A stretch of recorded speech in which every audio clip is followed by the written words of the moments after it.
लसूण घातलं जास्त तेल राहत नाही बारीक हां, तिखट मीठ आणि चेचलेला लसूण घातला आता त्यांनी त्याच्यात.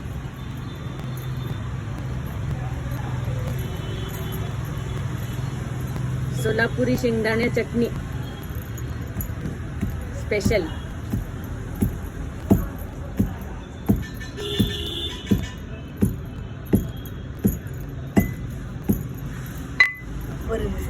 हा बघा, एकदम बारीक करायचं नाही का ते, जरा जरा मोठं ठेवायचं. अच्छा, फार पावडर करायची नाही, जरा उघड उघड सगळं काही. बघू आता कशी झाली बाबा चटणी. चटणी म्हणजे हात मोठ्या दुकानात असते तशी. हे बघा, वा वा वा.